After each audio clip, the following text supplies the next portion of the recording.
Assalamualaikum warahmatullahi wabarakatuh. Kita lanjutkan ke pertumbuhan dan perkembangan bagian yang kedua. Pada bagian yang kedua ini kita akan membahas faktor yang mempengaruhi pertumbuhan dan perkembangan. Untuk faktor yang mempengaruhi pertumbuhan dan perkembangan itu dibagi menjadi dua. Yang pertama itu faktor luar atau eksternal, yaitu faktor yang berasal dari luar tumbuhan. Contohnya, yang pertama itu nutrisi, yang kedua cahaya, yang ketiga suhu, yang keempat oksigen, yang kelima kelembaban. Kemudian faktor yang kedua itu faktor internal, yaitu faktor yang berasal dari dalam tumbuhan. Contohnya, gen dan hormon. Kita masuk ke faktor luar dulu. Untuk faktor luar, yang pertama itu nutrisi. Nutrisi atau zat makanan. Dibutuhkan tumbuhan itu sebagai sumber energi. Berdasarkan kebutuhannya, ada dua kelompok nutrien. Yang pertama itu makronutrien, yaitu nutrien yang dibutuhkan oleh tumbuhan dalam jumlah banyak. Contohnya ada nitrogen, ada fosfor, ada magnesium. Sedangkan kelompok yang kedua itu mikronutrien, yaitu nutrien yang dibutuhkan tumbuhan dalam jumlah sedikit. Contohnya besi, tembaga, mangan. Jika tumbuhan kekurangan nutrien, pertumbuhannya akan terhambat. Ya. Faktor eksternal yang kedua yaitu cahaya. Tumbuhan membutuhkan cahaya itu untuk fotosintesis, untuk membuat atau mengolah makanan. Dalam keadaan gelap, pertumbuhan tanaman itu akan cepat, atau peristiwanya itu namanya etiolasi.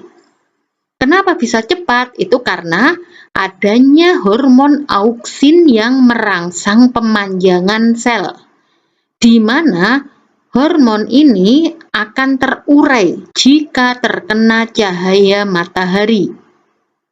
Ya, tapi kelemahannya pada tumbuhan yang mengalami etiolasi ini, dia tampak pucat karena tidak mendapatkan cahaya sehingga tidak dapat berfotosintesis. Ya. Respon tumbuhan terhadap lama penyinaran yang bervariasi itu yang disebut dengan fotoperiodisme. Ya. Kemudian berdasarkan panjang hari, nah untuk ada 4 kelompok tumbuhan. Kelompok tumbuhan yang pertama yaitu tumbuhan hari pendek. Pada tumbuhan hari pendek, itu pada tumbuhan tersebut itu akan berbunga jika terkena penyinaran kurang dari 12 jam sehari. Ya, contohnya pada krisan, jagung, anggrek, ya dia akan berbunga itu jika mendapat penyinaran kurang dari 12 jam. Ya. Kemudian kelompok yang kedua, tumbuhan hari panjang, yaitu tumbuhan yang berbunga jika terkena penyinaran lebih dari 12 jam. Contohnya tembakau dan bunga sepatu. Kelompok yang ketiga, tumbuhan hari sedang, yaitu tumbuhan yang berbunga jika mendapat penyinaran sekitar 12 jam. Contohnya kacang dan tebu. Yang keempat, tumbuhan hari netral. Pada tumbuhan ini, pembungaannya tidak tergantung pada lamanya atau panjangnya penyinaran. Ya, contohnya pada bunga matahari, bunga mawar, dan anyelir. Ya. Kemudian faktor eksternal yang ketiga yaitu suhu.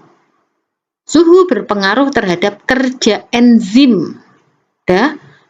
Suhu optimum atau suhu yang paling baik untuk pertumbuhan itu kisaran 22 derajat Celcius sampai 37 derajat Celcius. Kemudian faktor eksternal yang keempat yaitu oksigen. Sama seperti makhluk hidup yang lain, oksigen diperlukan tumbuhan untuk bernafas, di mana dari hasil pernafasan ini nanti akan menghasilkan energi yang digunakan untuk aktivitas. Ya, faktor eksternal yang terakhir yaitu kelembaban.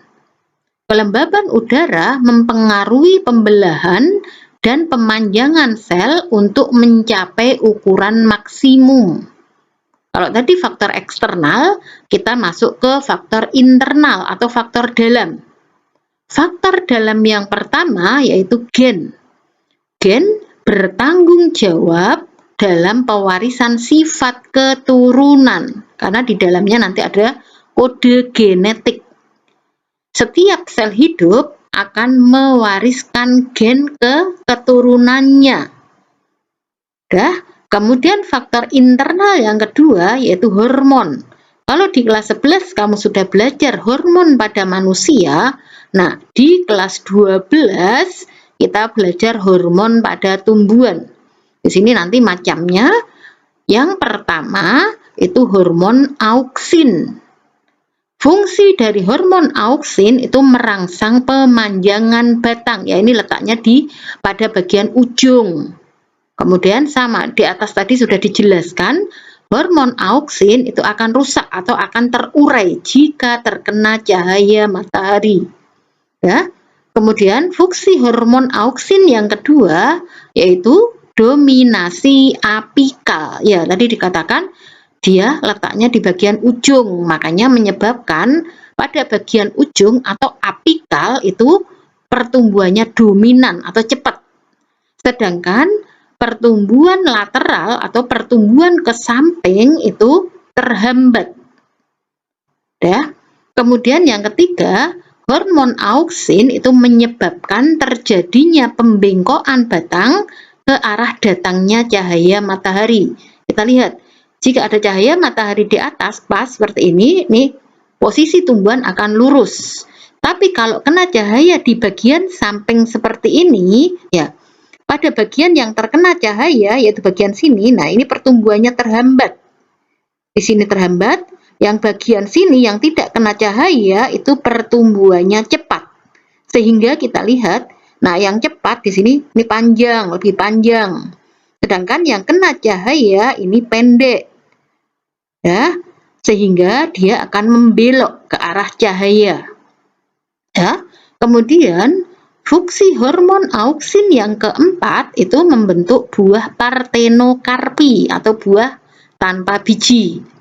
Kemudian fungsi hormon yang kedua yaitu hormon giberelin. Nah, di sini hormon giberelin itu yang pertama mempercepat perkecambahan. Yang kedua, membuat tanaman kerdil menjadi normal. Jadi kalau ada kata kerdil, menghilangkan kekerdilan pada tanaman itu dengan giberelin. Di sini membuat tanaman menjadi normal. Kemudian yang ketiga, membuat buah besar. Ya, kalau mau menghasilkan buah dengan ukuran besar bisa 3 sampai 5 kali dari aslinya itu dengan giberelin. Ya, kemudian ini juga dapat membuat buah partenokarpi tanpa biji. Selain itu yang keempat itu merangsang pembungaan. Kemudian fungsi hormon berikutnya itu hormon sitokinin, itu hubungannya dengan pembelahan sel dan pertumbuhan sel. Ya, sitokinin itu hubungannya dengan pembelahan. Selain itu juga merangsang pembentukan tunas lateral, ya tunas yang ke arah samping. Bedanya auksin, kalau auksin tadi ke apikal atau ujung, kalau sitokinin itu yang ke samping atau lateral. Kemudian berikutnya itu menunda penuaan, ya. Berikutnya fungsi hormon gas etilen. Ya, untuk gas etilen itu sering kita sebut dengan karbit.